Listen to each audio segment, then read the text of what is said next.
Good evening. আমি আবারও চলে আসলাম তোমাদের কাছে একটি নতুন রেসিপি নিয়ে। নতুন বলতে নয়, এটা তোমরা ঘরে ঘরে জানো। এটা হচ্ছে পেঁয়াজি রেসিপি। আজকে রান্না বেশি কিছু নেই, শুধুমাত্র মাগুর মাছের ঝোল করব আর ভাত, আর কিছুই করব না। খাওয়ার সময় কিছু ভেজে নেব। তো যাই হোক, যেটা করে দেখাবো সেটা হচ্ছে পেঁয়াজি। তো আমি পেঁয়াজ কেটে রেখেছি, পেঁয়াজ আর কাঁচা লঙ্কা কেটে পেঁয়াজটাকে আমি জল ঝরিয়ে রেখে দিয়েছিলাম।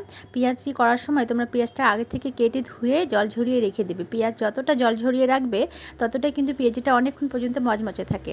এবার আমি একটু দারচিনির গুঁড়ো ওর মধ্যে দিয়ে দিলাম গ্রেট করে, আর হলুদ লবণ দিয়েছি, জোয়ান দিয়েছি। আর বেসন যেটা দিয়ে মাখবো, বেসনটা কিন্তু তোমরা পরিমাণটা একবারেই বেশি দিয়ে দেবে না, একটু করে দেবে আর মাখবে। বেসনের পরিমাণ বেশি হয়ে গেলে না পেঁয়াজি খেতে একদম দোকানের মতো লাগে, একদম বাজে লাগে। দোকানের পেঁয়াজগুলোতে দেখবে পেঁয়াজ থাকেই না, শুধুমাত্র ডালেই ভর্তি।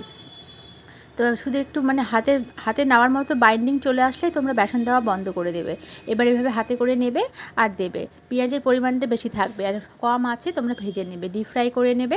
আমি খুব একটা ডিপ ফ্রাই করছি না, দেখেই তোমরা বুঝতে পারছো। তো এইভাবে পেঁয়াজি আমার মতো করে একবার ট্রাই করে দেখো, অনেকক্ষণ পর্যন্ত মজমজেও থাকবে আর খেতেও খুব সুন্দর হয়, পেঁয়াজের পরিমাণটা বেশি থাকে। তো একবার ট্রাই করো। টাটা।